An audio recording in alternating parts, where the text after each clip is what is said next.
Now after, हम इसको थोड़ा सा एड ऑन कर देंगे। आफ्टर डाइल्यूशन कितने डिग्री सेल्सियस? 2 to 4। कितना? 2 to 4।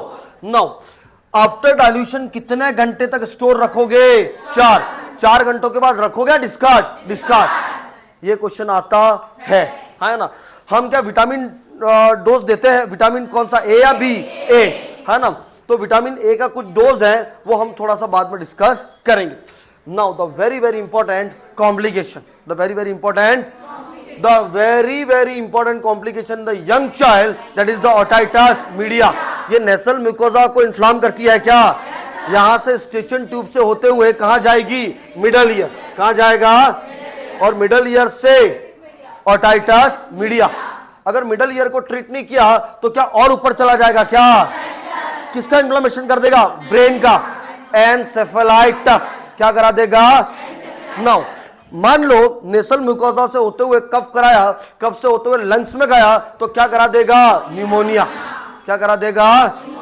It is a very life threatening complication. ये कैसा कॉम्प्लिकेशन है? और तीसरा क्या हो जाएगा? डायरिया। तीसरा क्या होगा? ये किसमें है? बच्चे में है या अडल्ट में है? बच्चे में।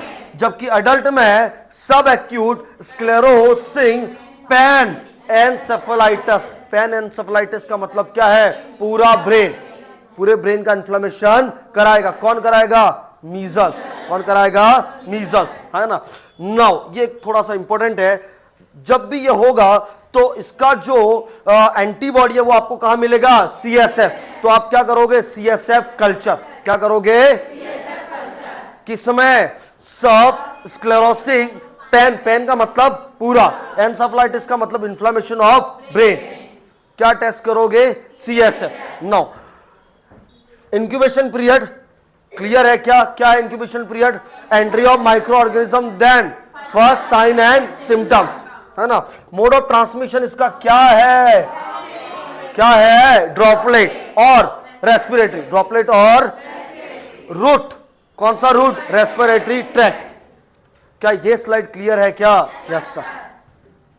Next the very very important, vaccine 4 घंटों के बाद दोगे या नहीं दोगे? एक बार आपने घोल दिया तो 4 घंटे बाद फेंक दोगे या जेब में रखोगे? आपके भी कुछ काम की नहीं है। मेनली हम कौन से महीने में देते हैं? 9वें महीने हम क्या देते हैं? ओके। कितना डोज है? हाँ ओके। बट मैं इसकी वैक्सीन की बात कर रहा हूं ना। ओके ठीक है। उधर अभी MMR पे मत जाओ, इधर। रूट इसका कितना है? सबक्यूटेनियस कितना है? 0.5। स्टोरेज उसका 2 से लेके 4 डिग्री सेल्सियस। मैं MMR पे नहीं आ रहा हूं। No please give me attention. Measles और चिकन पॉक्स का वैक्सीन कभी भी आप साथ में क्यों नहीं लगाएंगे? क्योंकि क्या हो जाएगा? Toxic shock syndrome. ये क्वेश्चन आता है। कौन कौन से वैक्सीन नहीं लगाओगे? मीजल एंड चिकन पॉक्स, है ना। क्या ये कॉम्प्लिकेशन बता चुका हूं क्या? Yes sir. विटामिन ए देंगे या नहीं देंगे? देंगे।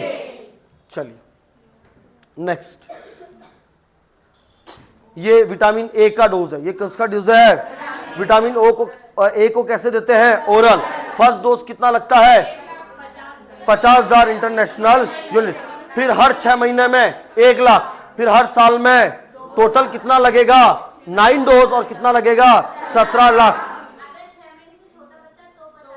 50,000 बिल्कुल। 6 महीने 0 से 6 महीने का है तो 50, 6 महीने से 1 साल का है तो 1 लाख। सत्य वचन। चलिए, वैसे हम विटामिन ए के डोजेस को हम अच्छे से पढ़ेंगे, इसलिए मैं इसमें इंटरेस्ट दे नहीं रहा हूं। Know the very very important, मान लो अब हो गया है क्या? मीजल्स। क्या हो गया है? मीजल्स। तो मीजल्स होने के लिए उसको एलिमिनेट करने के लिए प्रॉब्लम्स क्या क्या है? एलिमिनेशन का मतलब क्या है? हटाना। मीजल्स को क्या करना? हटाना। पहला, वीक इम्यूनाइजेशन सिस्टम। इंडिया में इम्यूनाइजेशन सिस्टम कैसा है? वीक है, इस वजह से वो एलिमिनेट नहीं हो पा रहा। दूसरा, हाईली इंफेक्शियस नेचर।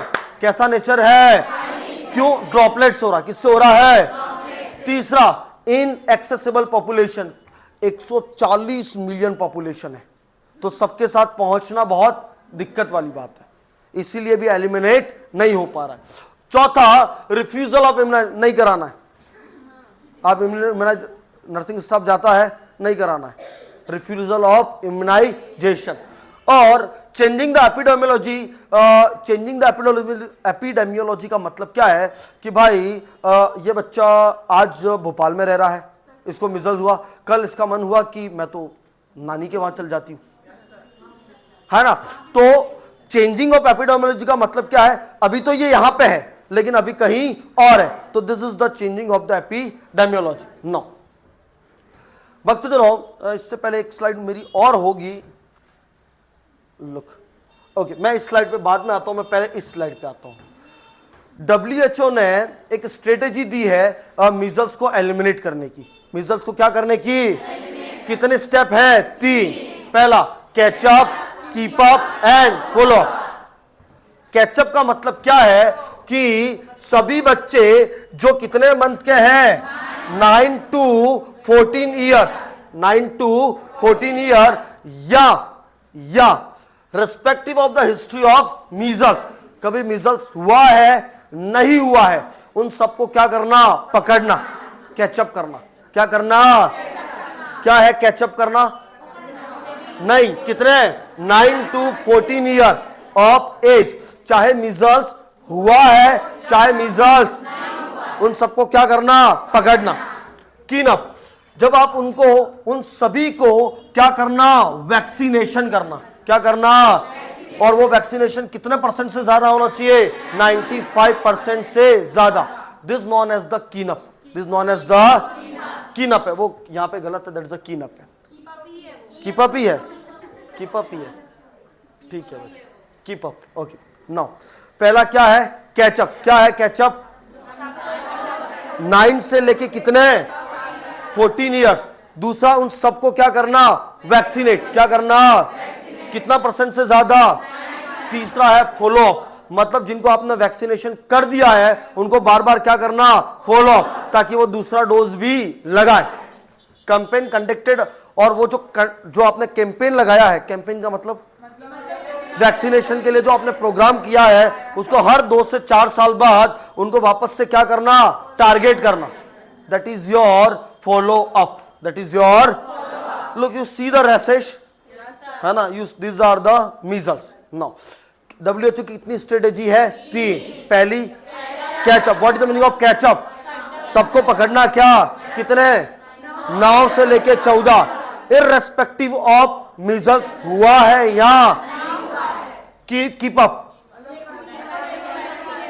क्या करना, सबको क्या करना, कितना, 95% से ज्यादा। What is the follow up, बार बार उनको क्या करना, फॉलो अप, ताकि दूसरा डोज भी लगाएं। और कैंपेन कितने साल में, हर 2 से 4 साल में लगाना है, ताकि उनको वापस जो कीप अप किया उनको वापस पकड़ पाओ। कितनी स्ट्रेटेजी है, 3। ये स्ट्रेटेजी फेल क्यों हुई, ये स्ट्रेटेजी फेल क्यों हुई, इसकी वजह यह है। पहला, इंडिया में इम्यूनाइजेशन सिस्टम कैसा है, वीक, बनती कहीं और है, गांव में देते देते तो वैक्सीन खत्म ही हो जाती है, अवेलेबिलिटी ऑफ वैक्सीन इतनी है ही नहीं। दूसरा, highly infectious nature. Highly infectious nature का मतलब क्या है, बहुत ज्यादा फैलता है। वैक्सीन आएगी इतने में तो वो 10 को फैला चुका होगा, अरे हाँ या ना, वो 10 और 10 को, बधाई हो। तीसरा, पॉपुलेशन बहुत ज्यादा है तो सबके लिए एक्सेस करना भी क्या है, प्रॉब्लमेटिक। और चौथा, रिफ्यूजल ऑफ, आप गए इम्यूनाइजेशन करने के लिए, पर्सन बोल रहा नहीं कराना है, इससे तो हमें दिक्कत हो जाएगी, इससे तो हमारे माताजी मना कर देंगे, यू है ना। और changing of epidemiology, changing of epidemiology, changing of epidemiology का मतलब क्या है, ये बच्चा अभी है और अभी तो उसको यहां पे वैक्सीन दे दिया, अब कहीं और, तो क्या मैं कैचअप कीनअप फॉलोअप कर पाऊंगा, क्या है ना, नो। वक्त चलो, द वेरी वेरी इंपॉर्टेंट जो आपके एग्जाम में क्वेश्चन आएगा, है ना, वैक्सीन कौन सा है, लाइव अटेन्यूटेड। कैसा वैक्सीन है, what is the meaning of live attenuated, जो वैक्सीन है वो कैसा है, लाइव। लेकिन इसके अंदर पैथोजेनिक जो मतलब जो वायरस डिजीज कर सकता है उसके उस स्ट्रैंड को निकाल देते हैं, उसको बोलते हैं लाइव अटेन्यूटेड वैक्सीन। कब देंगे? 9 से 12। अगर एक आंसर देना है तो 9। सेकंड डोज 16 से 9। सबसे पहले नर्सिंग का काम या सबसे पहले मेन काम क्या है? आइसोलेट। क्यों आइसोलेट करेंगे? ड्रॉपलेट है, कैसा है? सबसे पहले अलग कर दो भाई, हाँ या ना? इसके बाद जो सिक्रीशन आ रहे हैं उसके, वो कहीं पे भी थूक देगा तो भी प्रॉब्लम है क्या? तो उसके सभी सिक्रीशन को क्या करना है? डिसइंफेक्शन। 9। भक्त जनों, अगर आप और अंदर घुसोगे तो वैक्सीन कैसा है? Live attenuated. और कैसा इम्यूनाइजेशन देगा? पैसिव, है ना? और जो डोज है दैट इज 0.25 kg पर बॉडी वेट। कितना डोज है? 0.25 kg पर बॉडी वेट। हाँ या ना? Yes sir. आगे बढ़ते हैं, चलिए। इति सिद्धम खत्म हुआ मीजल्स। क्या खत्म हुआ? बंद करना। रिवाइज करता हूं। बाजीराव